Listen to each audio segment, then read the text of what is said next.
إن الله وملائكته يصلون على النبي يا أيها الذين آمنوا صلوا عليه وسلموا تسليما. الشيطان الرجيم. بسم الله الرحمن الرحيم. إن ربك عليم حكيم. لقد كان في يوسف وإخوته آيات للسائلين إذ قالوا ليوسف وأخوه أحب إلى أبينا منا ونحن عصبة إن أبانا لفي ضلال مبين.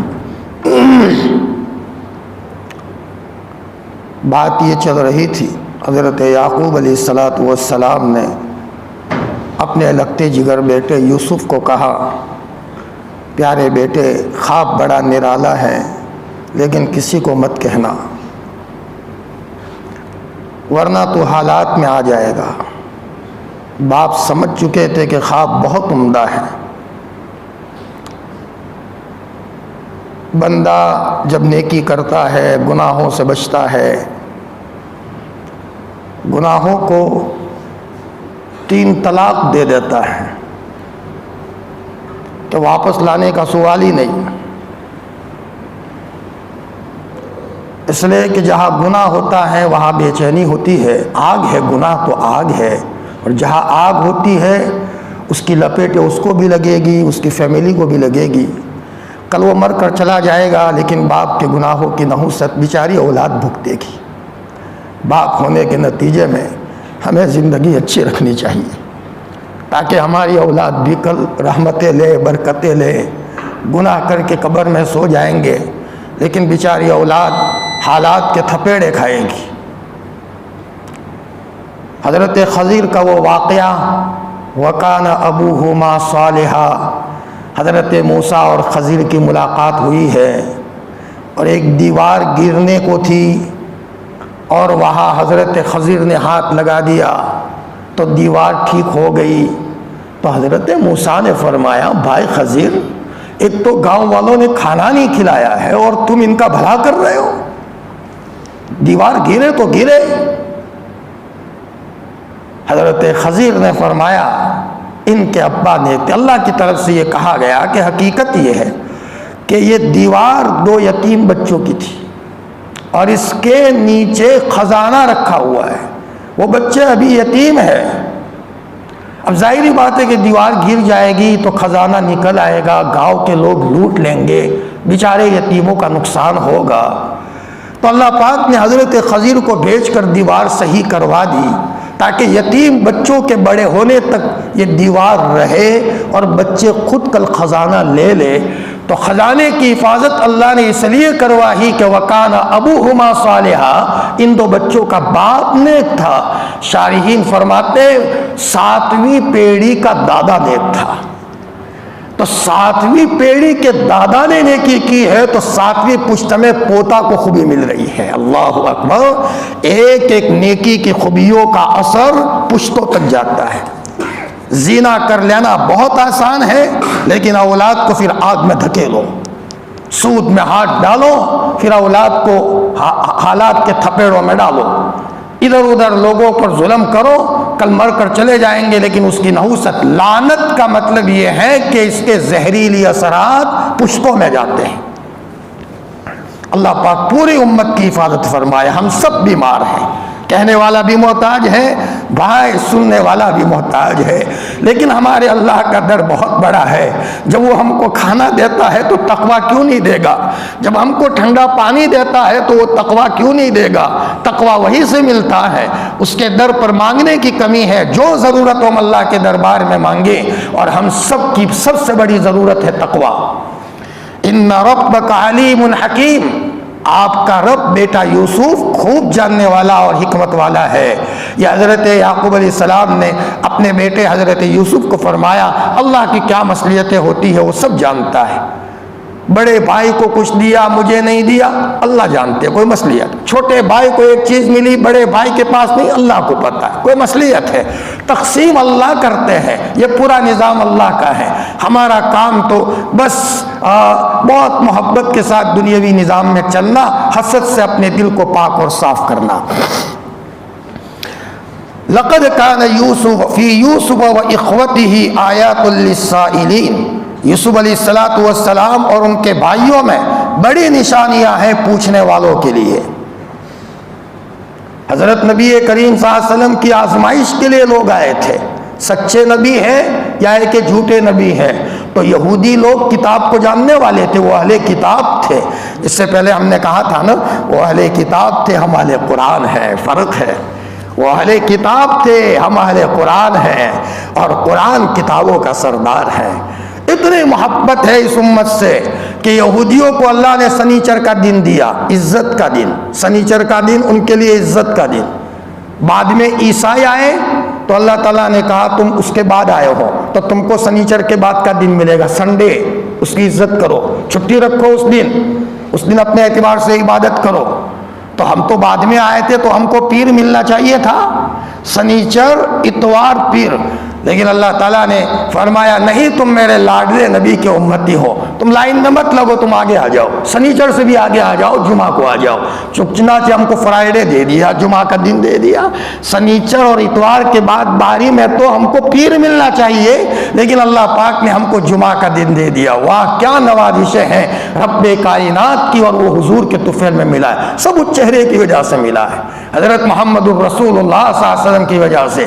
تو اس چہرے کی محبت کو پانا ہو تو درود کی کثرت کرے. جیسے حلقوں میں ہوتا ہے نا، کبھی کس نے کتنا درود پڑھا ہے.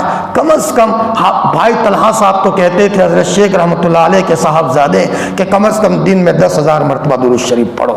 ہم بھاؤ نگر میں گئے تھے، ان کی مجلس تھی، فرمایا 10,000 مرتبہ درود شریف پڑھو. کیا ملے گا؟ آپ کا کام پڑھنا ہے بس، وہ تو دینے والا دے گا. آپ پڑھتے رہو، آپ پڑھتے رہو، بس تنہائی تلاش کرو، موقع ملا پڑھتے رہو. انشاءاللہ موت سے پہلے اس زمین پر رہتے ہوئے جنت کا ٹھکانہ یہ بندہ دیکھ لے گا، اور ایسی حالت میں جائے گا جیسے مہمان بن کر کے جا رہا ہے. اور ہم سب کو اس عالم کی تیاری کرنے کی ضرورت ہے. اور درود کی برکت سے گناہ بھی چھڑ جائیں گے، درود کی برکت سے مسجد کا کونا اچھا لگے گا، درود کی برکت سے تلاوت میں مزہ بھی آنا شروع ہو جائے گا. ہم کیا کر سکتے؟ کچھ نہیں کر سکتے. وہ تو اللہ پاک بن دے کے ہمارا ہاتھ پکڑ لے گا، اور عافیت کے ساتھ سارے کام ہونے شروع ہو جائیں گے. پھر آدمی کہے گا مولانا صاحب مجھے کچھ ہو گیا ہے، پہلے تو میں گناہوں میں لطپت رہتا تھا، اب مسجد کے کونے میں کچھ ہو جاتا ہے، قرآن کی تلاوت کرتا ہوں مولانا جیسے میرے اللہ نے پیار کر دیا ہو، تلاوت سے دل نہیں بھرتا. ہم فرمایا بیٹا ایسا لگتا ہے کہ تم نے کوئی عمل پکڑا ہے مولانا، 1000 مرتبہ 10,000 مرتبہ درود پڑھتے ہو. ایک چیز ہے، پڑھتے رہو پڑھتے رہو، اور اگر تم چکھ لو گے تو کبھی نہیں چکھو گے. ہر درد کی دوا ہے صلی علی محمد، ہر درد کی دوا ہے صلی علی محمد. ہمارے شیخ حضرت مفتی فاروق صاحب نور اللہ مرقدہ کا شوگر 500 ہو گیا. ڈاکٹر نے کہا آپ باہر کا سفر نہیں کر سکتے، تو حضرت نے فرمایا صبح آنا، پوری رات درود پڑھتے رہے، درود پڑھتے رہے. صبح ڈاکٹر کو بلایا، چیک کرو کہ شوگر نارمل ہو گیا ہے، جا سکتے ہو. اللہ اکبر. ہر درد کی دوا ہے صلی علی محمد. ایک آدمی درود کی ابتدا کرتا ہے، شروع میں اتنا اثر ہوگا، لیکن عشق کے ساتھ پڑھنا شروع کیا، برابر پڑھتا رہتا ہے پڑھتا رہتا ہے، یہ ڈھیر اللہ کے وہاں جمع ہوتا ہے. اب تھوڑا سا درود پڑے گا اور دل کی کیفیت بدل جائے گی، جیسے کہ روض اقدس علی صاحبہا الف الف صلاۃ و سلام اس کے نظروں کے سامنے ہو. ہم سب کو اس کی ضرورت ہے. حضرت یوسف علیہ السلام اور ان کے بھائیوں میں بڑی نشانیاں ہیں پوچھنے والوں کے لیے. اعتراض کرنے والوں تم میرے نبی کو آزمانے آئے ہو. فرمایا یوسف علیہ السلام کا قصہ اللہ پاک نے آسمان سے اتارا، نبی جی کو بتایا، کہو یہ واقعہ ہے. اس واقعے کی وجہ سے آل یعقوب اور حضرت یعقوب کا گھرانہ ملک شام چھوڑ کر کے مصر گیا تھا. یہ پورا واقعہ جبرائیل کے واسطے سے آسمان سے اللہ پاک نے زمین پر اتارا. نشانیاں ہے اس میں پہچاننے کی کہ یہ نبی برحق ہے، کوئی نبی باطل نہیں ہے، بالکل برحق نبی ہے. جو بتایا آپ نے وہ بالکل صحیح ہے. اور وہ جو کہتے ہیں اپنی مرضی سے نہیں کہتے. گفتہ او گفتہ اللہ بود گرچہ از حلقوم عبداللہ بود. گفتہ او گفتہ اللہ بود گرچہ از حلقوم عبداللہ بود. وما ينطق عن الهوى ان هو الا وحی یوحی. وہ اپنی طرف سے نہیں بولتے، اللہ بلواتا ہے پھر بولتے ہیں. اذ قالوا لیوسف واخوہ احب الی ابینا. یاد کیجئے اس وقت کو جب کہ بھائیوں نے کہا کہ یوسف اور ان کے بھائی بنیامین یہ ہمارے ابو کو زیادہ پسند ہیں ہمارے مقابلے میں، جب کہ ہم جماعت کی جماعت ہے. کام تو ہم کرتے ہیں، ابا کو ضرورت پڑی تو مشقت ہم اٹھاتے ہیں، اور ہمارا معاملہ یہ ہے ابا ہماری طرف توجہ نہیں کرتے. وہ چھوٹا یوسف اور بنیامین ان کی طرف ہی توجہ کرتے ہیں. حضرت یوسف اور بھائی بنیامین دوسری ماں سے تھے، اور دوسرے جو بھائی تھے وہ دوسری ماں سے تھے. ابا سب کے ایک تھے. گویا کہ یہ اعیانی بھائی ہوئے، اعیانی بھائی، باپ شریک بھائی، مائیں الگ الگ، مائیں الگ الگ تھی. تو حضرت یوسف اور بنیامین کی طرف حضرت یعقوب کا طبعی لگاؤ زیادہ تھا. دیکھو باپ کو اپنی اولاد میں سے کسی کی طرف طبعی لگاؤ زیادہ ہوتا ہے. میرا یہ بچہ مستقبل میں میری وراثت کو سنبھالے گا. نبیوں کی وراثت تو علم ہوتا ہے. یریثنی و یریث من آل یعقوب. حضرت ماں قمر الزمان صاحب دامت برکاتہم فرماتے ہیں بھائی جتنا کام کرنا ہے ہم کریں گے. پھر ہم جو تعمیر کر رہے تھے دین کے اعتبار سے، جہاں تک ہم کام کرتے کرتے پہنچے، کل ہماری اولاد آئے گی وہ کام تھوڑا آگے کرے گی، پھر اس کی اولاد آئے گی وہ تھوڑا آگے کرے گی. یوں کرتے کرتے انشاءاللہ دین کے کام کی تعمیر ہوگی. ہمارا کام ابتدا کرنا ہے، کچھ ہم کرے کچھ ہماری اولاد کرے. فرمایا اولاد کی اولاد کرے، یہ ہے ہمارے کام کا مقصد. تو نبی بھی گھروں کے اندر میں ایسی اولاد کو چھوڑتے ہیں جو کل نبیوں کی وراثت کو سنبھالے. یریثنی و یریث من آل یعقوب. تو حضرت یعقوب کو پتا چلا، نظر آیا کہ میرے یہ بچے میری وراثت کو سنبھالیں گے، تو تبھی محبت زیادہ تھی. ایسا ہوتا ہے، کسی لڑکی سے باپ کو محبت زیادہ ہے، لگاؤ زیادہ ہے. اسی طریقے سے کسی لڑکے سے لگاؤ زیادہ ہے. طبعی لگاؤ کا زیادہ ہونا پکڑ کا ذریعہ نہیں ہے، طبیعت کی چیز ہے.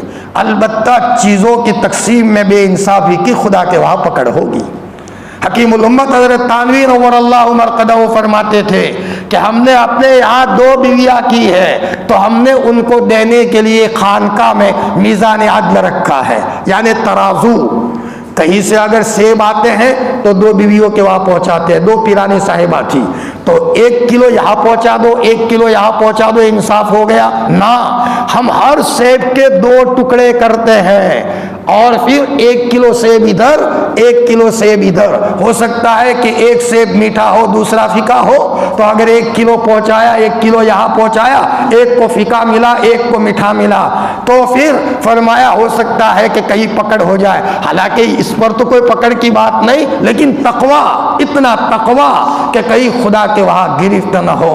میرے بھائیوں، حضرت نبی کریم صلی اللہ علیہ وسلم فرمایا کرتے تھے اے اللہ میرے بس میں جتنا ہے میں اپنی ساری بیویوں میں انصاف کرتا ہوں، میرے بس میں جو ہے وہ میں کر لیتا ہوں. کبھی میلان میرا کسی کی طرف زیادہ ہو تو میری کبھی پکڑ مت کرنا. یہاں علیہ السلام دعاؤں میں فرماتے تھے. آپ کا طبی میلان حضرت عائشہ رضی اللہ عنہا کی طرف تھا. بڑھاپے میں آپ پوچھتے تھے کل میری کس کے وہاں باری ہے. آپ کا معمول تھا روزانہ 1 بیوی کے وہاں رات گزارتے تھے. یہ ترتیب ہے کہ 1 بیوی کے وہاں ہی رات گزار سکتے ہیں، دوسری جس دن باری ہو دوسری بیوی کے وہاں نہ رہے، وہ بے انصافی ہوگی. لیکن دن میں عصر کے بعد کا وقت تھا، حضرت نبی کریم صلی اللہ علیہ وسلم ہر بیوی کے پاس جاتے تھے. کچھ کام، آپ کی باری تو 7 دن کے بعد آئے گی، لیکن کچھ کام کہ نہیں کچھ کام نہیں ہے، چلو آگے دوسرے گھر کچھ کام. سب گھر میں آپ ترتیب لگاتے تھے. حضرت نبی کریم صلی اللہ علیہ وسلم کا طبی حضرت عائشہ رضی اللہ عنہا سے محبت تھی. آپ دنیا سے جانے کے آخری ایام میں پوچھتے ہیں کل میری کہاں باری آئے گی. سب عورتیں سمجھ گئی کہ آپ یاد کر رہے حضرت عائشہ کو. تو حضرت سودا رضی اللہ عنہا جو بوڑھی ہو چکی تھی اور کافی سال سے حضور کے نکاح میں تھی. انہوں نے فرمایا یا رسول اللہ میں اپنی باری حضرت عائشہ کو دے دیتی ہوں. اللہ کے رسول صلی اللہ علیہ وسلم خوش ہوئے. حضرت عائشہ فرماتی تھی میں وہ خوش قسمت بیوی ہوں کہ آپ کا سر مبارک میرے گود میں ہوتا تھا اور جبرائیل وہی لے کر کے آتے تھے. میں وہ خوش قسمت ہوں آپ کا سر مبارک میرے گود میں تھا اور آپ دنیا سے تشریف لے گئے ہیں. آپ علیہ السلام میں وہ خوش قسمت ہوں میرے اوپر تھوڑا سا دھبا لگا تھا اور کسی نے فرمایا میرے اوپر الزام لگایا تھا تو میں تو یہ سمجھ رہی تھی خواب کے ذریعے سے صرف حضور کو بتا دیا جائے گا. میں اپنے کو یہ نہیں سمجھ رہی تھی کہ میرے بارے میں جبرائیل آئیں گے وہی لے کر آئیں گے. لیکن میرے اللہ نے میرے بارے میں برات کی آیتوں کا نزول فرمایا. آسمان سے جبرائیل لے کر کے آئے, فرمایا عائشہ بری ہے. حضرت عائشہ رضی اللہ تعالیٰ عنہ فرماتی ہے میں نہیں سمجھ پا رہی تھی کہ اللہ تعالیٰ میرے لیے ایسا معاملہ فرمائیں گے. حقیقت یہ ہے یہ حضرت عائشہ رضی اللہ تعالیٰ عنہ نبی کریم صلی اللہ علیہ وسلم کے علم کی حفاظت کرنے والی تھی. بڑے بڑے صحابہ جب مسئلہ اٹک جاتا تھا تو حضرت عائشہ کے دربار میں آتی تھی. اماں ایک مسئلے میں ہم پھنسے ہیں, مسئلہ واضح نہیں ہو رہا ہے, تو حضرت عائشہ چٹکیوں میں مسئلہ حل کر دیتی تھی. میں نے میرے محبوب کو اس حالت میں دیکھا ہے. آپ علیہ السلام کی 9 بیویاں تھی اور آپ نے بیویاں کی تھی, اس کے نتیجے میں ہر گھر میں سے آپ کے گھریلو زندگی کے حال کا پتہ چلا ہے اور امت کے سامنے آپ کے احوال آئے ہیں. تو بھائیوں نے یہ کہا یوسف بڑے پیارے ہیں جبکہ تکلیف تو ہم اٹھائیں. اخلاص اور للہیت اللہ ہم سب کو عطا فرما دے. مسجد کا کام اللہ کے لیے کر رہے ہیں ہم, کوئی ہمیں بلائے نہ بلائے, ہمیں بدلہ اللہ سے لینا ہے. نیکی کر دریا میں ڈال, نہیں میں یہ کر رہا ہوں تو مجھے ملے, تو لوگوں سے بدلہ لینے کے چکر میں رہو گے تو وہ بدلہ نہیں ملے گا اللہ کی طرف سے. ابا امی کی خدمت اللہ کے لیے کرو. ہمارا کام اللہ کو راضی رکھنا, اخلاص, خلوص اور للہیت. اور یہ بہت بڑی بات ہے. حدیث میں آتا ہے نا مخلصین ہدایت کے چراغ ہے. ایک مدرسہ بنا ہے, نزدیک میں کسی نے مدرسہ کھولا تو دیکھا کہ جی مدرسہ کھولا ہے. کیوں کھولا؟ میرے ہوتے ہوئے. اب ان کی ٹانگیں کھینچی جا رہی ہے, اب مدرسہ بند ہو گیا, نقصان ہو رہا ہے مدرسے کا. ہم یہ کہتے ہیں بھائی کوئی بات نہیں, اس لیے کہ 2 باتیں ہیں. وہ مدرسے کا نظام قائم کرنے والا یا تو صحیح ہے یا غلط. صحیح ہے تعاون کرو, غلط ہے تو پاس میں بیٹھ کر اس کی رہبری کرو, اس کی ترتیب بتاؤ, تاکہ گویا کہ ایک کے بجائے دوسرا مدرسہ شروع ہو جائے اور اس کے نتیجے میں آپس میں زیادہ سے زیادہ لوگ علم حاصل کریں اور اس کی شکل قائم ہو. مخلصین ہدایت کے چراغ ہے. ایک آدمی کام کر رہا ہے گاؤں میں اللہ کے لیے, دوسرا آدمی کہا کہ مجھے بھی کھڑا ہونا ہے, میں بھی سرپنچ بنوں, میں نائب سرپنچ بنوں. ارے گاؤں میں توڑ ہو جائے گا, توڑ ہو تو ہو, گاؤں جائے باڑ میں, ہمیں اس سے کوئی لینا دینا نہیں.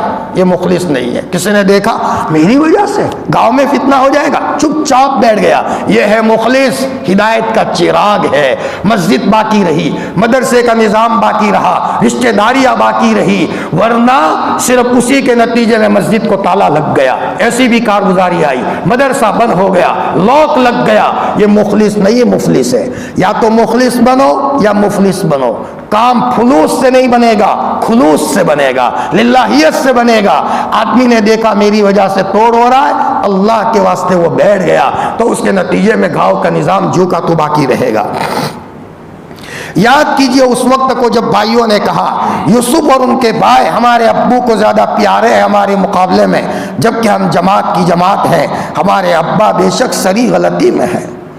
جب حسد ہوتا ہے, دل میں مرض ہوتا ہے, تو بڑوں کو بھی غلطی پر بتا دیتا ہے. اب دیکھو یہ بھائیوں میں یوسف علیہ السلام کے تعلق سے جلن تھی تو ابا کو بھی غلطی میں بتا دیا. ابا ظاہری بات ہے کہ وہ نبی ہے, جلیل القدر پیغمبر ہے, اور جب حسد نہیں ہوتا, دل صاف ہوتا ہے, تو آدمی سب کو سفید نظروں سے دیکھتا ہے. بھائی ہے میرا, ضرورت پڑے گی تو میں اس کا تعاون کروں گا. ظاہری بات ہے اگر غلطی بھی ہوگی تو اس کو اچھے نظر سے دیکھے گا اور غلطی کی اصلاح کی کوشش کرے گا, نہ کہ اس کی ٹانگ کو پکڑنے کی کوشش کرے گا. اقتلوا یوسف، یوسف کو قتل کر ڈالو۔ حسد کیا نہیں کرواتا؟ بس ایک مرد مومن کا قتل، حدیث میں آتا ہے ایک مرد مومن کے قتل میں 7 آسمان اور 7 زمین شریک ہوں، اللہ پاک فرماتے سب کو گیمو جہنم میں ڈالوں گا۔ میرے ایمان والوں کو مارا، اللہ اکبر، کیا پیار ہے ایمان والے سے اللہ تعالیٰ کو۔ بلکہ یہاں تک لکھا ہے کسی مرد مومن کے قتل میں اگر کسی نے ایک جملے سے مدد کی، صرف ایک جملہ کہا تھا، تو کل اس کے پیشانی پر اللہ لکھ دیں گے آئس من رحمت اللہ، یہ اللہ کی رحمت سے نا امید ہو گیا، کوئی اللہ کی رحمت کی امید نہیں۔ اللہ کی رحمت کی امید ہی نہیں رہی تو گئے ہم، تباہ اور برباد ہو گئے۔ سوال یہ پیدا ہوتا ہے کوئی کسی مسلمان کو قتل نہیں کرتا؟ تو اب سنو آگے، ابو داؤد شریف کی روایت ہے اگر کسی نے اپنے مسلمان بھائی سے 1 سال تک بات نہیں کی تو اس کو قتل کرنے کی طرح ہے، کسف کی دمی ہی۔ حقیقتاً قتل میں لوگ تو نہیں ہوتے لیکن مجازی قتل، اور حضور نے فرمایا کہ یہ ایسا ہی ہے جیسے کہ اس کا خون بہایا۔ اور حدیث میں آتا ہے اگر کسی نے کسی کو ناحق قتل کر دیا وہ تھک جائے گا، کچھ کرنا چاہے بس بہت پڑ رہا ہے، اثر ہی نہیں ہو رہا، ورنہ ایک مرتبہ استغفر اللہ کہو اس کا اثر ہے، ایک مرتبہ لا الہ الا انت سبحانک انی کنت من الظالمین پڑھے دل ہل جاتا ہے، ایک مرتبہ لا حول ولا قوت الا باللہ پڑھے اس کا ایک اثر ہے۔ اب یہ آدمی وظائف پر وظائف کر رہا ہے لیکن کوئی فرق نہیں ہو رہا، کیوں؟ اللہ کے رسول کی تعلیمات سے ہم غافل ہیں، بھائی سے نہیں بول رہے۔ ارے ایسی ایسی کارگزاری آئی کہ بچے اپنے باپ سے 25 سال سے نہیں بولے۔ ایک جگہ میرا جانا ہوا، کہا مولانا ایک بچہ ہے اپنے ابو سے 25 سال سے نہیں بولے۔ میں نے کہا آپ کی جرت کی بات ہے، باپ 2 سیکنڈ ناراض ہو جائے اور دل بے چین ہو جائے، بات تو چھوڑو، محلے کے گلی کے کتے کو ہم نے ظلم کر دیا تو دل میں چین نہ آئے کہ یہ کتا کل اللہ کے دربار میں شکایت کرے گا اور کہیں مجھے اللہ کے تعلق میں نقصان ہوگا۔ کتے کو اولیاء اللہ نے تکلیف نہیں دی ہے، ظلم نہیں کیا۔ بایزید بستامی سردی کے زمانے میں آئے تو دیکھا کتیاں کے بچے ٹھٹر رہے ہیں، اس وقت تو بایزید بستامی نہیں بنے تھے، نیک نہیں بنے تھے، کہیں سے ٹاٹ لائے اور ٹاٹ لا کر کے کتیوں کے بچوں پر ڈالا۔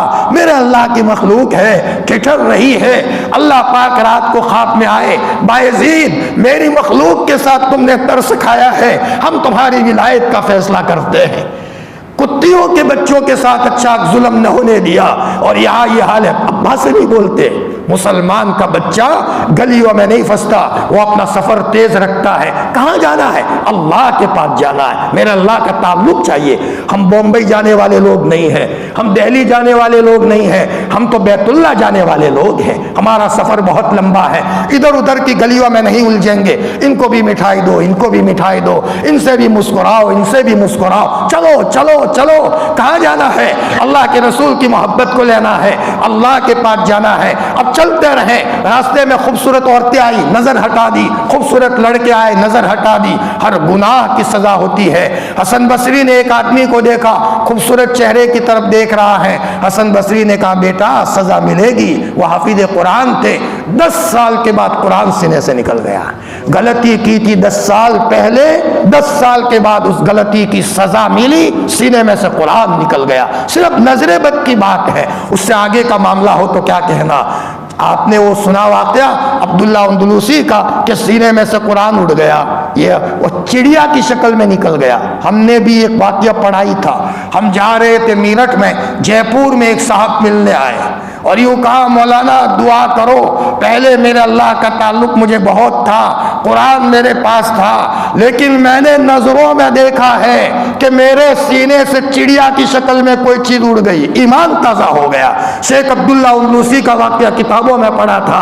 اب یہ آدمی کہہ رہا ہے مول صاحب میں چٹکی بھرتا ہوں، نادان تو نے اللہ کو ناراض کیا ہے تو سینے سے اللہ نے قرآن کو نکال دیا۔ میرے بھائیوں سمجھو سمجھو، قرآن کا عشق لینا ہے، سمندر سے موتی نکالنا ہے۔ تقوی پر جتنا ہوگے، تقوی پر تقوی، ادب پر ادب، کلر پر کلر کرنے کی ضرورت ہے۔ ادب ہے مزید ادب، جیسے مسجد میں کلر ہے اور کلر کرو، پھر کلر کرو، رونق آ جائے گی۔ ادب میں ادب، تقوی پر تقوی، انشاءاللہ رونق پر رونق آ جائے گی۔ قتل کر دو یوسف کو. جی بے شک ہمارے ابا سری غلطی میں ہے. میں نے رات کو بتایا تھا سب سے بڑا میں گنہگار ہوں یہ سمجھ لے تو کوئی شکایت ہی نہیں کسی سے. لیکن یہ سمجھنا اللہ ہم سب کو سمجھا دے. جب قبرستان جائیں گے اپنے گناہوں کو یاد کریں گے میں کیسا گنہگار ہوں. من آنم کے من دانم, میں کتنا پاپی ہوں. میرے اللہ نے میرے اوپر ستاری کا معاملہ کیا ہے. فرمایا تو پھر آدمی کو اپنی حقیقت کھلے گی. اقتلوا یوسف, یوسف کو قتل کر ڈالو. بھائی کو قتل کر ڈالو, نہ رہے باس نہ بجے بانسری. رہے ہی نہیں یوسف, پھر تو ابا ہماری طرف توجہ کریں گے. یا ان کو کسی دور زمین میں ڈالاؤ, دور زمین میں پھینکاؤ. یخلو لکم وجہ ابیکم, حسد ہو تو علاج, جس پر حسد ہو رہا ہے اسی کے بارے میں دعا کرو. دل میں حسد پیدا ہو رہا ہے کہ میرا بھائی آگے بڑھ گیا, اے اللہ میرے بھائی کو تو نے مال دیا ہے, خوب مال دے اسے. اللہ اکبر, کیا علاج ہے. جہاں سے حسد پیدا ہو رہا ہے دروازہ بند کر دو, دروازہ بند کر دو. کیا علاج بتایا ہمارے اکابرین نے. ہمارے اکابرین ایک ایک صفت کو سیکھنے کے لیے کتنی رکعتیں پڑھی ہے, کتنی رکعتیں پڑھی ہے. میں ایک واقعہ بتاؤں. حاجی امداد اللہ صاحب نور اللہ مرقدہ, آپ لوگوں کی طلب کی بنیاد پر اللہ پاک یہ باتیں یاد دلا رہا ہے. ماشاءاللہ آپ لوگ طلب سے بیٹھے ہو. حاجی امداد اللہ صاحب نور اللہ مرقدہ حضرت تھانوی کے بھی شیخ تھے. ایک ایک صفت لائے, شکر گزاری کی لائے. شکر گزاری کی صفت لانی ہو تو بھی صلاۃ الحاجہ پڑھو. اے اللہ صلاۃ الحاجہ اس لیے پڑھ رہا ہوں کہ شکر بہت بڑی صفت ہے, اس لیے میں نے پڑھی ہے کہ تو مجھے شکر کی صفت دے دے. اب دیکھو شکر آئے گا. پھر پڑھی. صرف بچہ بیمار ہو تبھی صلاۃ الحاجہ نہیں ہوتی. نماز میں دل نہیں لگتا اس کے لیے صلاۃ الحاجہ کیوں نہیں ہے. نماز کے لیے نماز پڑھو, نماز کے لیے نماز پڑھو. تلاوت میں دل نہیں لگ رہا اس کے لیے صلاۃ الحاجہ پڑھو. حاجی امداد اللہ صاحب رحمۃ اللہ علیہ ایک ایک صفت لائے. نماز کا اہتمام لائے, شکر لائے. سید الطائفہ تھے, صوفیوں کے سردار تھے. اب توکل سیکھنا تھا, توکل, اللہ پر بھروسہ. یہ بھی ایک صفت ہے. جیسے حضرت نے فرمایا قمر الزمان صاحب نے کہ بہت بڑی جڑ ہے توکل. کسی کو توکل مل گیا سب مل گیا. حضرت مفتی محمود صاحب رحمۃ اللہ علیہ کو کسی نے کانپور میں مارنے کا ارادہ کیا کہ حضرت کو مار دے. بزرگوں کے بھی دشمن ہوتے ہیں, بڑے دشمن ہوتے ہیں. تو حضرت کے خدام لوگ آئے, حضرت آپ کو مارنے کے لیے لوگ اسکیم کر رہے ہیں, رات کو آپ کی نگرانی کریں, ہم چوکیداری کریں, کہیں آپ کو مار نہ ڈالے. مفتی صاحب نے فرمایا آج کا وقت تو آیا ہے میرے اللہ پر بھروسہ کرنے کا. روزانہ کو دروازے کو کنڈی میں لگاتا ہوں, کھول دو دروازہ, دروازہ کھول دو, آئے کوئی اور مجھے مارے. اللہ اکبر, یہ ہے توکل. بندہ اتنا کہہ دے میرا رب میرے ساتھ ہے, مجھے ضائع نہیں کرے گا. میرے بھائیوں ہر وقت دل میں سے یہ آواز نکالو, میرا رب مجھے ضائع نہیں کرے گا, میرا رب مجھے ضائع نہیں کرے گا. اللہ ہم سب کا رب ہے. انشاءاللہ اللہ پاک راستہ پکڑ, ہمارا ہاتھ پکڑ لیں گے. اللہ پاک تو اللہ ہے, رب ہے. حاجی امداد اللہ صاحب وہاں گئے بیت اللہ میں, تو پھر یہ کہا کہ اللہ میں توکل سیکھنے آیا ہوں. پانی کے جہاز میں تھے, ساتھ میں کچھ نہیں لے گئے, توشا پیسے پیسے نہیں لے گئے, توکل سیکھنے گئے تھے وہاں بیت اللہ. تو پانی کے جہاز, اس زمانے میں تو مہینوں کا سفر ہوتا تھا, سیکھنا سکھانا بھی ہوتا تھا, پانی کا جہاز ہوتا تھا. جی ایک عجیب سفر ہوتا تھا. تو پہچاننے والوں نے حضرت کو کھلا دیا, کھا لیا حضرت نے. وہاں تو کوئی نہیں پہچانتا. ایک کمرہ تھا, ترکی کمرہ تھا, اس کمرے میں حضرت نے جگہ لے لی. روزانہ اللہ کو یاد کرے اور کہے اللہ تیرے در پہ آیا ہوں, توکل سیکھنے آیا ہوں, تیرے گھر کا کھاؤں گا, کسی کا نہیں کھاؤں گا, تیرے گھر کا کھاؤں گا. امداد اللہ بیت اللہ میں آیا ہے توکل کو سیکھنے کے لیے. لوگوں ہم نے اپنے بچوں کو سب ڈگریاں کروائی, ہم نے ایمانی صفات کی ڈگریاں نہیں کروائی. ارے بٹھاؤ مسجدوں اور جماعتوں میں, اللہ کے راستے میں ان کو بھیجیں. فرمایا اپنے بچوں کو, میں نے رات کو کہا تھا نا, شیخ سعدی کو ان کے والد ماجد 7 سال کی عمر سے ان کو بٹھاتے تھے, لیکن آہستہ آہستہ آہستہ آہستہ، جذبات میں آ کر کے نہ کریں۔ کبھی کبھی بچے کو ابھی بولنے میں بھلائی نہیں ہوتی، ہونے دو، بڑے ہوش آنے دو، پھر آہستہ آہستہ ان کو لو۔ حضرت شیخ رحمت اللہ علیہ کو ان کے والد ولی یحییٰ، ان کو کسی نے کہا، ان کی دادی کہا کرتی تھی، تو نے تو زکریا کو ڈھیل دی ہے، بولتا ہے ہی نہیں کچھ۔ یہ زکریا کہا امی صبر کرو، وقت آئے گا، میں زکریا کو لوں گا بغل میں، وقت آئے گا۔ فرمایا پھر تو ایسا وقت آیا 17 سال تک زکریا کو اپنے سے الگ نہیں ہونے دیا۔ ہاں، حضرت شیخ فرماتے ہیں ظہر میں جس کے پاس بیٹھا ہوں، عصر میں اس کے پاس بیٹھا ہوا ہوتا اور ابا دیکھ لیتے تو میری کھڑیاں کھٹی ہو جاتی۔ دوستی کی ہے کسی سے؟ میں تجھے دنیا کی دوستی میں الجھانا چاہتا ہوں؟ میں یہ چاہتا ہوں تیری زندگی کی شان بن جائے، اپنے سے الگ نہیں ہونے دیا۔ حضرت شیخ فرماتے ہیں مجھے چھوڑ کر ابا کہیں جاتے بھی نہیں تھے، ہاں، لیکن جب 17 سال ہو گئے اور دیکھ لیا اب تو زکریا چپکے چپکے دعاؤں میں بہت اللہ سے روتا ہے، ذکر کا شوقین بن گیا ہے، تلاوت اس کی زبان پر ہے، تو فرمایا جا بیٹا اب تو تم آزاد ہو۔ فرمایا جب میرے ابا نے مجھے آزاد کہا اس وقت میں کیا آزاد ہوتا، مجھے تو مسجد کے کونوں کے سوا کوئی چیز اچھی نہیں لگتی تھی۔ ارے 17 سال تک جنگلی جانور کو بھی پاس میں رکھے تو مانوس بن جاتا ہے، یہ تو حضرت انسان ہے۔ فرمایا پھر تو یہ حال ہوا، فرماتے تھے کہ الحمدللہ کثرت سے محمد الرسول اللہ صلی اللہ علیہ وسلم کی زیارت ہوتی ہے، ملک الموت سے دوستی ہو گئی ہے، ملک الموت سے دوستی ہو گئی ہے، ابا کی تربیت ہوتی ہے، بچے بن کر کے نکلتے ہیں۔ اس لیے میں کہتا ہوں کہ ذرا جذبات میں نہ آئے، آہستہ آہستہ ابا دعا کرے کچھ کہتے رہیں، ابا دعا کرے کچھ کہتے رہیں، آہستہ آہستہ عمر بڑی ہو رہی ہے، پھر آہستہ آہستہ ان کو لیں، انشاءاللہ دنیا سے جاتے جاتے اللہ پاک نظروں میں اولاد کو متقی دکھائیں گے۔ ہم متقیوں کے گویا کہ وہ دعا ربنا هب لنا من ازواجنا وذرياتنا قرة اعین واجعلنا للمتقین اماما، اگر کسی کی اولاد نافرمان ہو 100 مرتبہ پڑھیں، یہ وظیفہ پڑھیں مسجد میں آ کر، ربنا هب لنا من ازواجنا وذرياتنا قرة اعین واجعلنا للمتقین اماما۔ باپ تنہائی میں پڑھتا ہے، اللہ پاک باپ کے وظیفے کی برکت سے آسمان سے فرشتہ اتار کر بچے کی گردن میں توق لگا کر، نورانی توق لگا کر بچے کو مسجد کے کونے میں اللہ لائے گا۔ ہم بچے کو کنٹرول میں نہیں کر سکتے، باپ کے وظیفے کی طاقت نے بچے کو بدل کر کے رکھ دیا۔ ہمارا کام اللہ سے مانگنا، اللہ حرکت میں لائے گا نظام۔ قتل کر دو یوسف کو، یا تو ان کو کسی دور زمین میں ڈالاؤ، تمہارے لیے تمہارے باپ کی توجہ خالص ہو جائے گی اور تم اس کے بعد نیک بن جاؤ گے۔ ایک مرتبہ غلطی کر دو، توبہ کر لیں گے، اللہ معاف کر دیں گے۔ جیسے آج آدمی کہتا ہے غلطی کرو اللہ معاف کر دیں گے، یقیناً اللہ معاف کرتا ہے۔ لا صغیرۃ مال اصرار ولا کبیرۃ مال استغفار، چھوٹا گناہ بار بار کرے تو وہ صغیرہ نہیں رہتا، بڑا ہو جاتا ہے جی، اور کسی کبیرہ گناہ پر استغفار کرے تو وہ کبیرہ کبیرہ نہیں رہتا، اللہ اس کو معاف کر دیتے ہیں۔ 70 مرتبہ گناہ کرو، 70 مرتبہ معافی مانگو، اللہ معاف کر دے گا، لیکن معافی مانگے تو کبھی کبھی یہ پوائنٹ یاد رکھنا، کبھی اللہ کسی گناہ پر اتنے ناراض ہوتے ہیں کہ توبہ کی توفیق چھین لیتے ہیں۔ ہاں، یہ ڈرنے کی چیز، 1000 مرتبہ گناہ کرو معافی مانگو معاف کر دے گا، لیکن کبھی کبھی اس کا غضب اتنا جوش میں آتا ہے کہ غلطی کی نظر غضب لگ گئی، اب آؤ مسجد کے کونے میں کیسے آؤ گے؟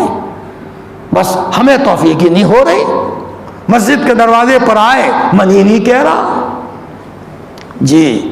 اس لیے میرے بھائی موقع ہے، استغفار کرے، رمضان کی قیمتی گھڑیاں چل رہی ہے، جتنا ہو سکے استغفر اللہ استغفر اللہ نستغفر اللہ، آیا سمجھ میں؟ جو پڑھنا ہو پڑھے، نستغفر اللہ پڑھے، رب غفر وارحم وانت ارحم الراحمین، یہ بھی استغفار کی ایک کوالٹی ہے۔ لا الہ الا انت سبحانک انی کنت من الظالمین، استغفار کا ہیوی ڈوز ہے، ہیوی ڈوز، آیا سمجھ میں؟ جیسے آم سب ہوتے ہیں، لنگڑا بھی آم ہے، دیسی بھی آم ہے، دسہری بھی آم ہے، ہر آم کی الگ الگ خصوصیت ہے، ہر ایک آم کی الگ الگ مٹھاس ہے، بس جو پڑھنا ہو پڑھیں، لیکن کریں، استغفار کثرت سے کریں، انشاءاللہ اللہ ہمارے مسائل کو حل کرے گا۔ میں بات وہی ختم کر رہا ہوں، تم اس کے بعد نیک بن جاؤ گے، توبہ کر دینا، اللہ تعالیٰ معاف کر دیں گے۔ یہ بھی ایک لمبا چوڑا مضمون ہے، لیکن اصل مقصد تو یہ ہے کہ بس ہم توبہ کرنے والے بنے، معافی مانگنے والے بنے۔ وآخر دعوانا